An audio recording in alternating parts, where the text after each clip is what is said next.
Hello everyone, it's me Uncle John. Today I am going to read S5 5067 Junie B Jones is a graduation girl.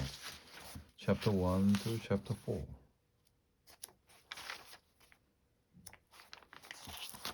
Chapter 1 The Month of Junie B. I was named after the month of June, because June is the month I was born in, of course. And wait till you hear this. Yesterday I finally had my birthday. Now I am 6 years old. That day was like magic, I tell you. Come on Saturday night, because on Saturday night when I went to bed, I was only 5 years old. And the next morning, boom, I was six. My grandma Helen Miller had a happy birthday party for me. She invited my mother and daddy and my grandpa, Frank Miller. Also, she invited my baby brother named Ollie. He's 7 months old. He did not add that much. I loved my party a very lot. First, I loved my chocolatey cake with white icing. Next, I loved my strawberry ice cream. Plus, also, I loved my balloons and my funny birthday hats and all my happy birthday cards. But mostly, I loved my presents. I got 5 entire boxes to open, and good news, none of them was closed. Mostly I got toys and games. Also, I got a tool belt just my size. Plus, my grandpa Miller gave me gave me my very own plumbing supplies to help fix the toilet. But that's not even the end of all my excitement, because the night when mother tucked me into bed, she reminded me that I'm graduating from kindergarten on Friday. My stomach felt jumpy inside. When she said that, I quick counted on my fingers, but Friday is only 5 more days. I said I did a gulp. That evening sneaked right up on us, didn't he? I said, kind of nervous. Mother hugged me. You're not worried, are you, Junie B? She asked. Graduation will be fun, I promise, and you're gonna love first grade. But Polly and Puffer says that next year everything will be different, I said. He said that first grade won't have the same kids that room 9 does. So all of our classmates will be weirdo strangers. Mother did a frown. No, no, no, that's not true. She said, I'm sure you will know a lot of children in your class next year, Genevieve, but even if your best friends aren't in your room, you will still be able to play with them at recess, right? I nodded my head, kind of slow. Yes, I guess so. I said, plus, Polly Ellen Puffer says that we'll be the boss of all the kindergarten kids. So that'll be fun, probably. And also, he says our brains and our feet will double in size. Mother stared at me a real long time. The Pollyanna Puffer is a fountain of knowledge, she said very quiet. After that, we talked some more about graduation and first grade. And guess what? The next day at school, my teacher talked about it even more. Her name is Mrs. She has another name too, but I just like Mrs. and that's all. Mrs. clapped her hands real happy. Well, this is it, boys and girls, she said. Graduation week is finally here at 7 o'clock on Friday evening. Room 8 and room 9 will have a graduation ceremony together. And of course, the children in morning kindergarten will be graduating too. So every single one of you will receive a diploma. I springed out of my chair, very thrilled. A diploma? A diploma? Oh, love a diploma, I shouted. Just then, I did a teensy frown. It's not closed, correct? I asked. A mini boy named Jim laughed real loud. Hi, you goody bird, Jones. You don't even know what a diploma is, he said. I stamped my foot at that boy. Oh, yes, I do too, Jim. I said, I know perfectly well what it is, but I am not even the teacher here, and so I will later explain it to the class. I sat down and smoothed my skirt. Then I pointed to Mrs. Okay, go, I said. Mrs. wrinkled her eyebrows at me as I was about to say a diploma is a very special piece of paper. Diploma is a certificate that says you have completed part of education. As you go through school, you'll get several diplomas, but this one will be your first. I springed up again, and guess what else, Mrs.? I'm not even afraid of first grade anymore, 'cause I'll be getting a big feet and brains. Mrs. said, sit down to me, then she told us more about graduation. She said that as a treat for our family, we will be making them special graduation invitation, and so that'll be our activity for the day. Yippee! I said, I love making invitation, Mrs. On account of that, doesn't even sound like learning. After that, I clapped and clapped, and all of room 9 clapped with me, 'cause graduation week was starting off like a charm. Chapter 2, Rhymes. I sat at my table, very nice. Mrs. passed out colored paper for our invitation. Also, she passed out a curly ribbon and lace and paste and bottles of sparkly glitter. Just as a reminder, she said, we do not paste glitter in our eyebrows. We do not put lace up our noses. And above all, we do not glue curly ribbon to our heads and pretend that it's long hair. She looked and looked at me. I squirmed in my seat a little bit, 'cause that woman has a memory like a hawk, I tell you. Finally, Mrs. went to the board and she picked up a chalk.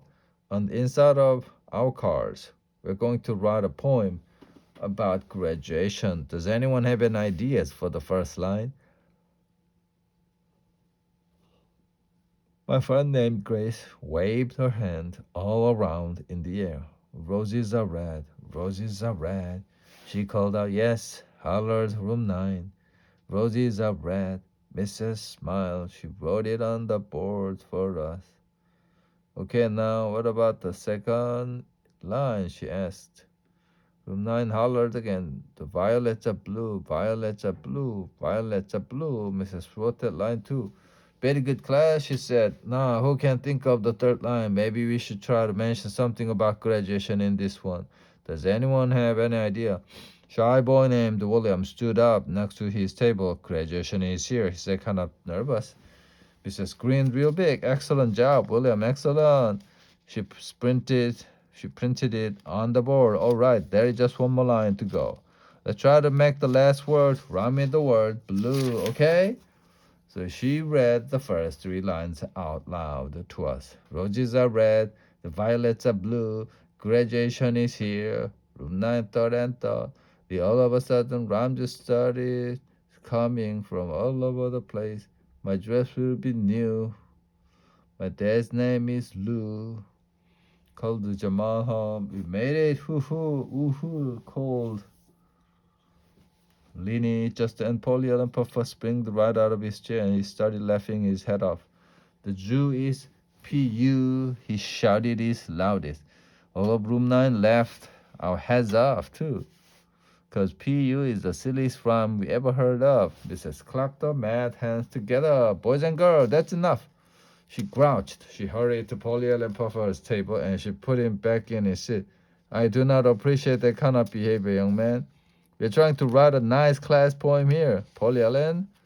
And your rhyme was entirely inappropriate. After that, I tried to stop giggling, but that silly poem kept on staying inside my head. And then, out of nowhere,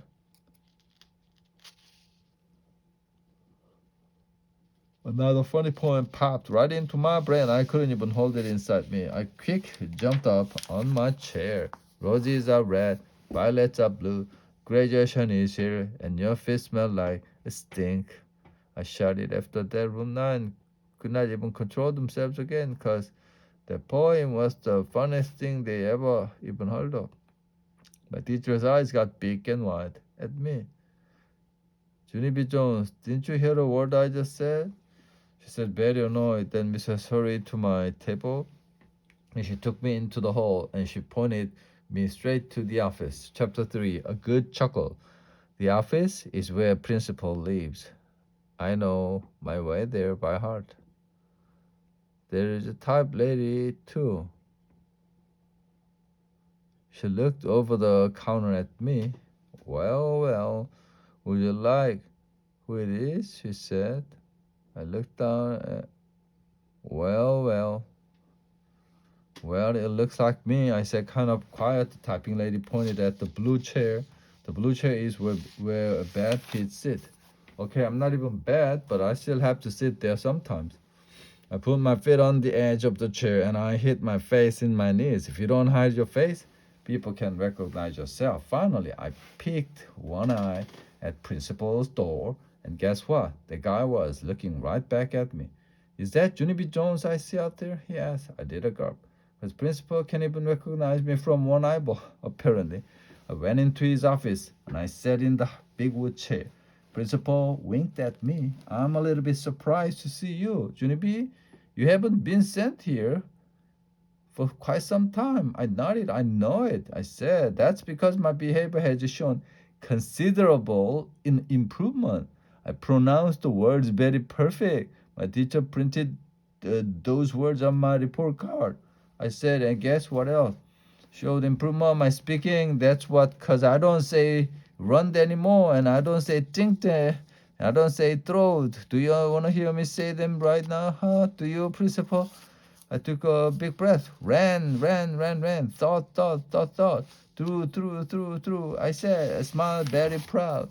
See, I told you, mother says I'm getting a better vocabulary. I said, vocabulary said, whatever. I said, Principal smiled. Yes, well, I'm delighted with your improvement, Junie B.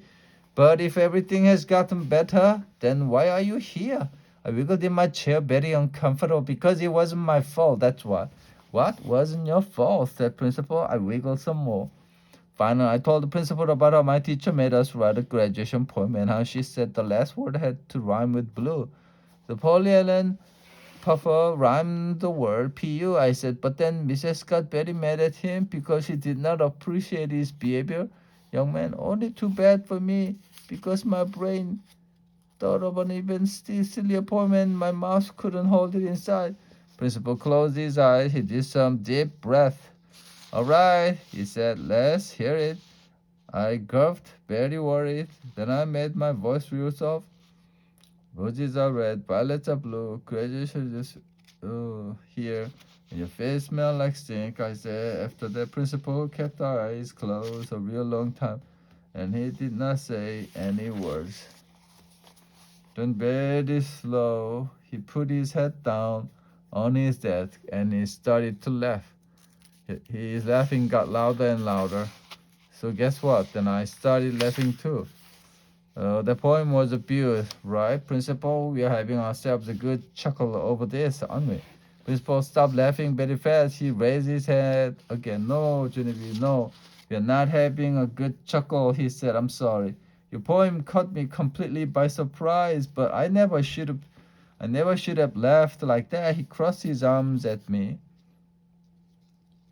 You are right about one thing, though.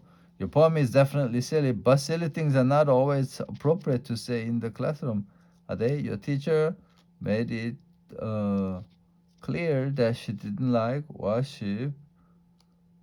Paul Helen had said, Junie B. But you called on your poem anyway. He made the squinty eyes. Please don't blame it on your mouth.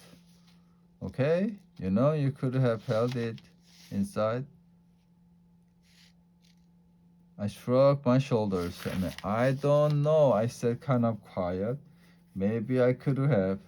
Principal tapped his fingers on his desk. It's a very serious matter to disobey a teacher, Junie B. He said, I want you to sit here and think about just how serious it is. Can you do that, please? Yes, I can. After that, squeezed my eyes real tight. And I thought and thought. Finally, I opened my eyes again. Good news, I said. I've said it my last thing. Principal nodded his head. That is good news. Then he stood up and he held my hand and he walked me into the hall. It's been an interesting year getting to know you, Junie B Jones, he said. You are a fascinating little girl. Thank you, I said. You're fascinating too. After that, both of us waved goodbye, and I started to skipping back to room 9. Then all of a sudden, I stopped and I spun around. Yes, only we are not saying goodbye forever. Right, Principal, right? Because next year I will get sent down here too. Probably, or else maybe you and I will see each other on the playground, right? Crispel did a chuckle. Right, he said. Hooray, hooray, hooray. Then I turned back around and I skipped to room 9 fastest because maybe if I hurried, I could still sprinkle glitter on something. The end.